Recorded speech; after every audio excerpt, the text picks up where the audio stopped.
Navigating conversations with a narcissist can often feel like treading on unstable ground.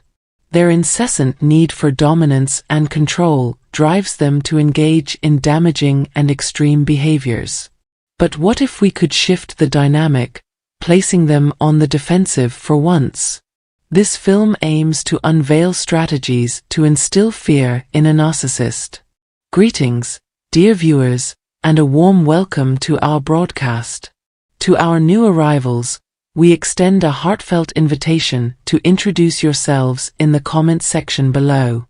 Don't forget to hit the bell icon and subscribe for the latest updates on our content.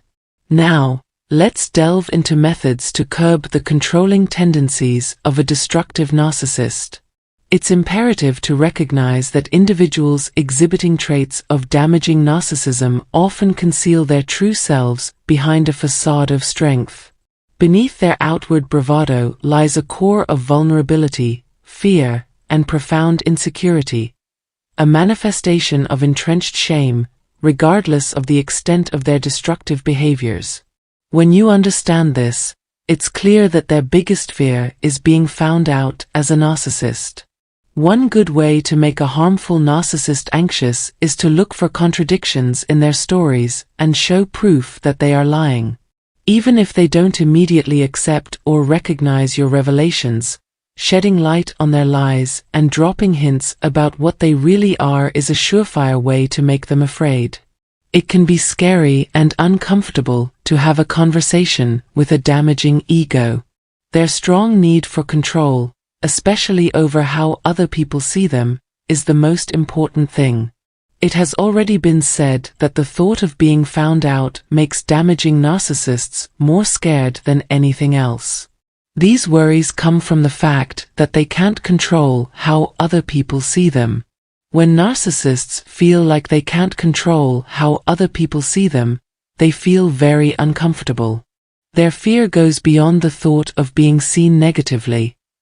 It also includes the thought of losing the power and control they work so hard to keep.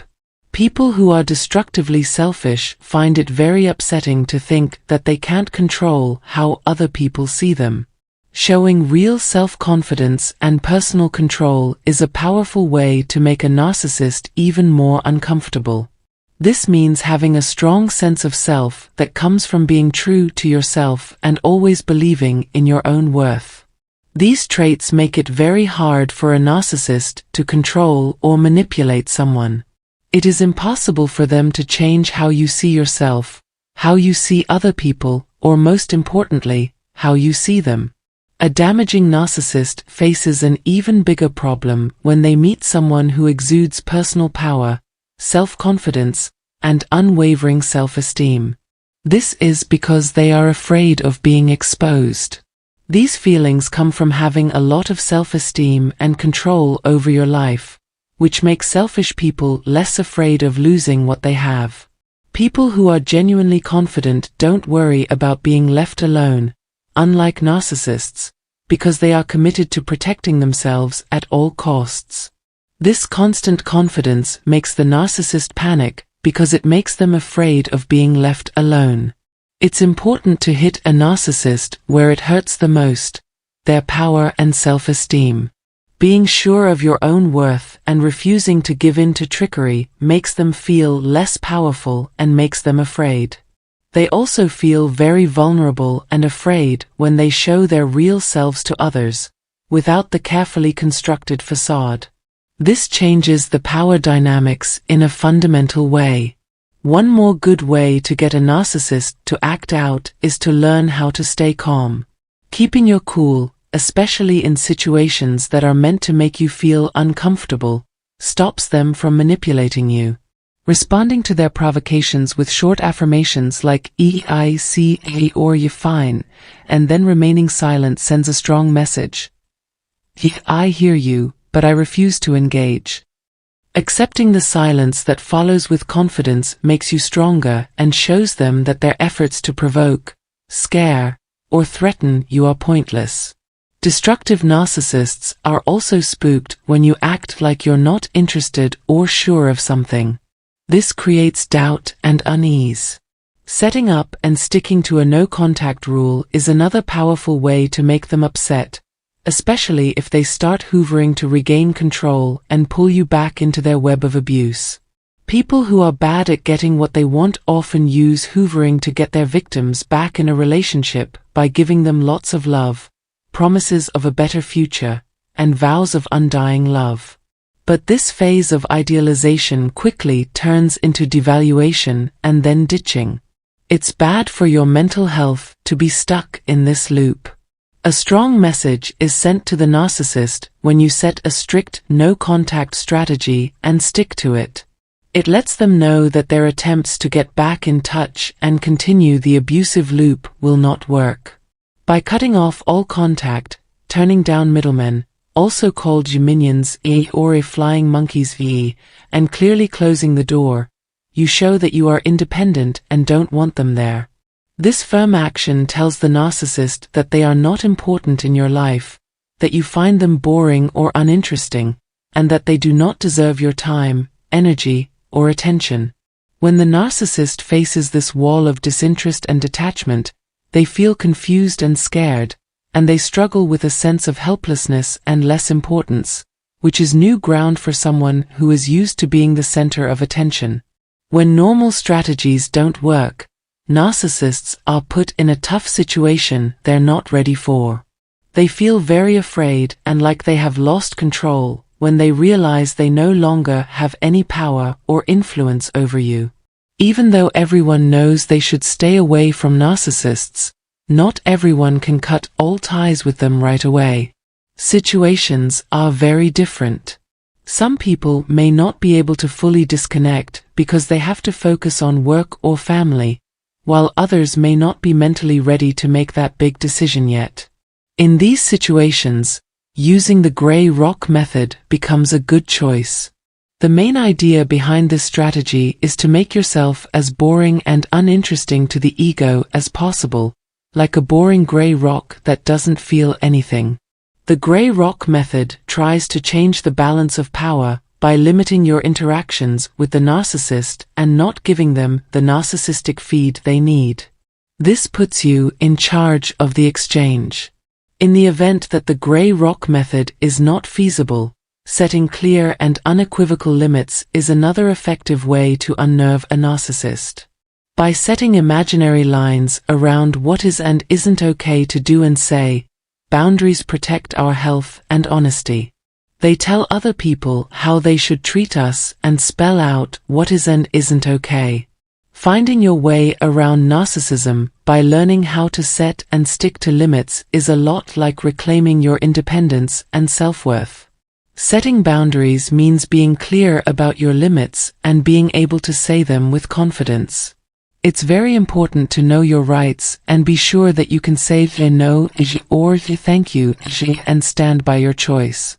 People who are narcissists can find this show of confidence very unsettling. No matter where they are on the narcissistic scale, narcissists are used to breaking the rules and using other people to get what they want. When a narcissist is around someone who sets limits and then sticks to them, their usual strategies don't work. Narcissists are very upset when they come across a firm limit. It makes them feel like they don't have control and threatens their power.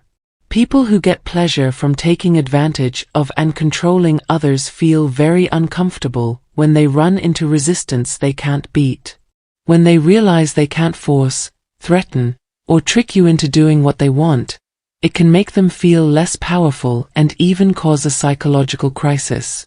Setting healthy limits with difficult people in our lives is an important skill that should be taught from a young age. However, a lot of us haven't had enough training in this area. Even so, it is still an important tool for promoting happiness, health, and fulfillment in life. When working with a destructive narcissist, it's important to learn how to say no without hesitating or second-guessing. If you think someone might have harmful selfish traits, it's even more important to set limits. Saying no strongly can be a good way to set limits and reveal hidden truths. The way people respond to your boundaries can teach you a lot. When you set limits, narcissists often back away because it makes them question their power and control over you. But getting through this process takes skill. Setting limits is important, but don't hurt their feelings too much, as that could make them angry. You want to show that you won't be used or lied to while keeping a neutral body language. It's a way of saying that the relationship has to be fair and that anyone who tries to take away your freedom will be punished. Most importantly, you need to make sure you're emotionally strong before starting this project. To set limits with a narcissist or anyone else who is manipulative, you need to have inner power and fortitude. It's important to be ready for possible backlash or attempts to weaken your determination. Narcissists may get very angry when they are told they need to set limits, because it makes them question their power and control. Keeping your emotional and mental strength up is important if you want to stand firm and not give in to attempts to change your decision. Setting limits with a narcissist not only keeps you safe, but also stands up for your right to a healthy, respectful relationship based on self-respect. It shows that you put yourself first and won't put up with behavior that puts your health at risk. This way of thinking can be hard to keep up, but it's necessary all the time, especially when working with a narcissist. These people often use bullying to hide their real weaknesses, which come from deep-seated fears, insecurities, feelings of frailty, and shame. Not only are they mean, but they also hold a lot of anger and hatred inside and often let it out in a very angry way. This kind of behavior shows that they will fight back hard if you disagree with them or question their power. Their fragile sense of self-worth can't handle disagreement or criticism without getting angry. So, it's important to be ready for how a narcissist will behave when you set limits or stand up for yourself around them. You can stay firm in your decisions and protect your health during the chaos if you mentally and emotionally get ready for their angry responses. As we come to an end, I hope that our conversation today has given you some good ideas and thoughts. Please share your thoughts if this topic struck a chord with you or gave you a new way to look at things. Also, if you thought this content was helpful, you might want to leave a review summarizing the main points and sharing it with other people who might find it useful. Make sure you subscribe to the channel and turn on notifications by clicking the bell icon. This will keep you up to date on similar material. We really value your participation and help. Thanks for watching. I look forward to hearing from you soon. Take care until next time, and goodbye for now.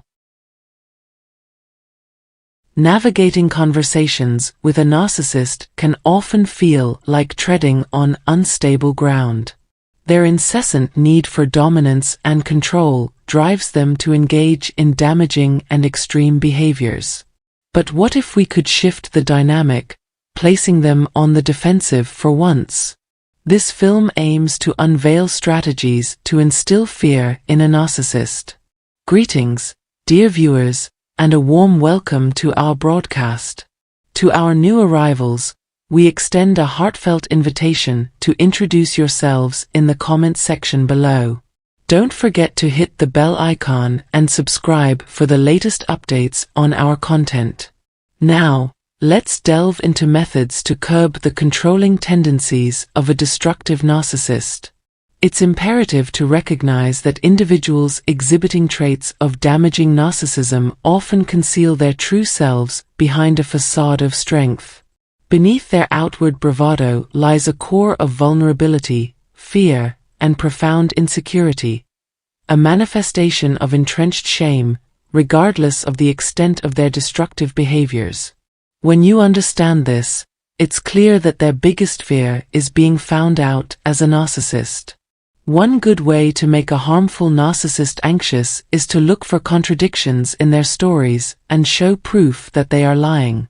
Even if they don't immediately accept or recognize your revelations, Shedding light on their lies and dropping hints about what they really are is a surefire way to make them afraid. It can be scary and uncomfortable to have a conversation with a damaging ego. Their strong need for control, especially over how other people see them, is the most important thing. It has already been said that the thought of being found out makes damaging narcissists more scared than anything else. These worries come from the fact that they can't control how other people see them. When narcissists feel like they can't control how other people see them, they feel very uncomfortable. Their fear goes beyond the thought of being seen negatively. It also includes the thought of losing the power and control they work so hard to keep.